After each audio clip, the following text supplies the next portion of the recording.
የሰባተኛው የከተማ አስተዳደር ምርጫ ድምጽና አሰጣጥ ሂደትን መጠናቀቁን አስመልክቶ ከአዲስ አበባ የፖለቲካ ፓርቲዎች ጋር ምክር ቤት የተሰጠ ጋዜጣዊ መግለጫ። ውድ የከተማችን ነዋሪዎች እንዲሁም የከተማ አስተዳደር ምርጫ የተሳተፋችሁ መራጮች ሰባተኛው ጠቅላላ ምርጫ ከቅድመ ዝግጅቱ ጀምሮ ግልጽነትና ፍትሃዊነት የአዲስ አበባ ደረጃ አሻገር ማየትን የቻለ በመራጩ በከተማውም ህዝብ ብቻ ሳይሆን በተፎካካሪ ፓርቲዎችም ቅቡልነት ያሳየ ነው። መንግስት በከተማችን የዲሞክራሲ ስርዓት ግንባታ ያለው ቁርጠኝነትን በተግባር ያሳየበት በዚህም የኢትዮጵያ አሸናፊነት የተረጋገጠበት ሌላኛው ታሪካዊ ምዕራፍ ነበር።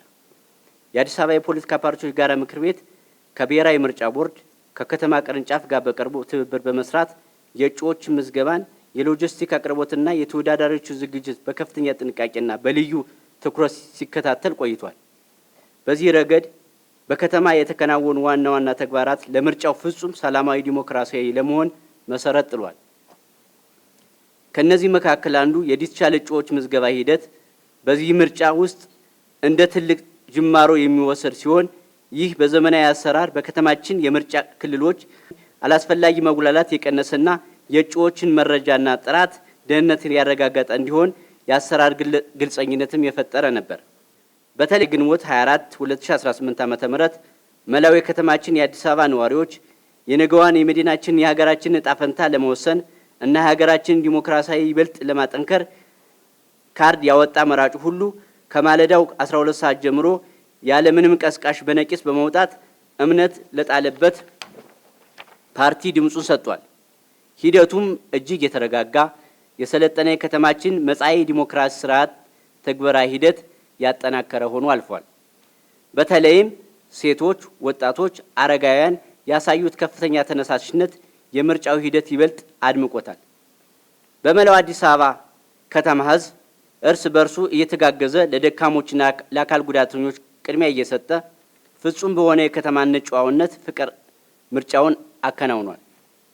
በሂደቱም በከተማው ምንም አይነት የጸጥታ መደፍረስም ሆነ የምርጫ ህግ መጣስ ሳይኖር ፍጹም ሰላማዊ ሆኖ መጠናቀቁን የከተማችን ነዋሪዎችና የከተማ የጸጥታ አካላት ከፍተኛ የብስለት ደረጃ የሚያሳይ ነው። ይህ ታላቅ ሰላማዊ ድባብ የአዲስ አበባ ሞዴል የዲሞክራሲ ስርዓት መገንባት እንደምትችል በተግባር ያስመሰከረበት ደማቅ አጋጣሚ ነበር።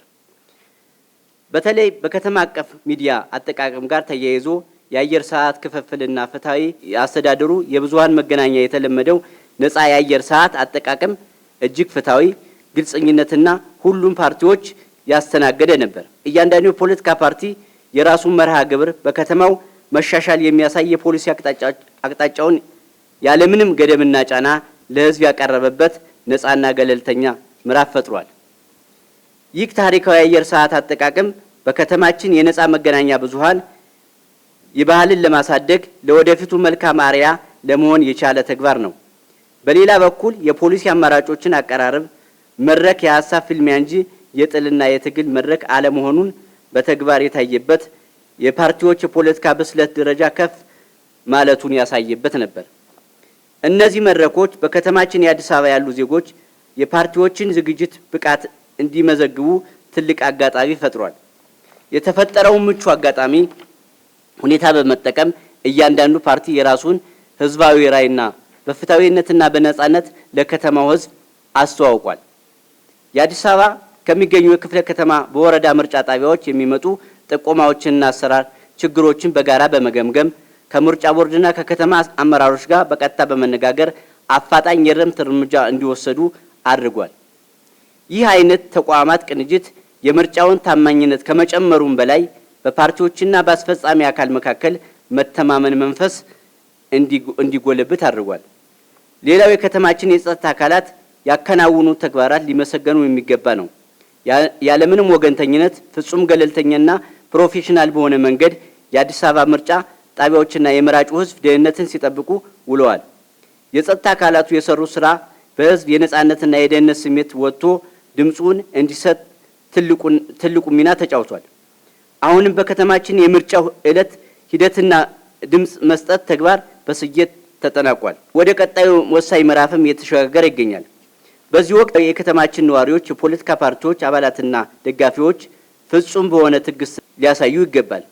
የድምጽ ቆጠራውና ውጤቱን የማደራጀት ስራ የምርጫ ቦርድ ህጋዊ አሰራር መሰረት በጥንቃቄ የሚከናወን በመሆኑ በከተማ ደረጃ ያለውን ውጤት በኦፊሳላዊ መልኩ እስኪገለጽ ድረስ በትዕግስት እንዲጠብቁ ምክር ቤታችን ጥሪውን ያቀርባል። ማንኛውም ወገን የከተማውን ምርጫ ውጤት በፍጹም በሆነ ሰላማዊ መንገድና በጸጋ መቀበል ታሪካዊም ሞራላዊም ግዴታ አለበት። ቅሬታዎችን ቢኖር እንኳ በህጋዊና በሰላማዊ መንገድ ማቅረብ ተገቢ መሆኑን እናሳስባለን። ይህ ምርጫ የኢትዮጵያና የአዲስ አበባ አሸናፊነት የሚረጋገጥበት በመሆኑ ያሸነፈው ፓርቲ የከተማውን ህዝብ በቅንነትና በታማኝነት እንዲያገለግል፣ የተሸነፈም ደግሞ መልካም ተፎካካሪ ሆኖ የከተማውን ዲሞክራሲያዊ ጉዞ እንዲያጠናክር የጋራ ምክር ቤቱ ያምናል። ውጤቱን በጸጋ መቀበል የሽንፈት ሳይሆን የታላቅ የፖለቲካ ብስለትና ለከተማዋ መቆርቆር ማሳያ ነው። በመጨረሻም ሰባተኛው ከተማ አስተዳደር ምርጫ የአዲስ አበባ ወደ ላቀ የዲሞክራሲ ስርዓት ልዕልና የምታደርገውን ጉዞ እንደ ሀገር ጠንካራ መሰረት ላይ የቆመ ታሪካዊ እውነት ነው። በዚህም መራጩ ህዝብ እንደተለመደው ለከተማው የዲሞክራሲ ስርዓት ግንባታ ያለው ጽኑ ቁርጠኝነት ፍላጎት በተግባር ያረጋግጣል።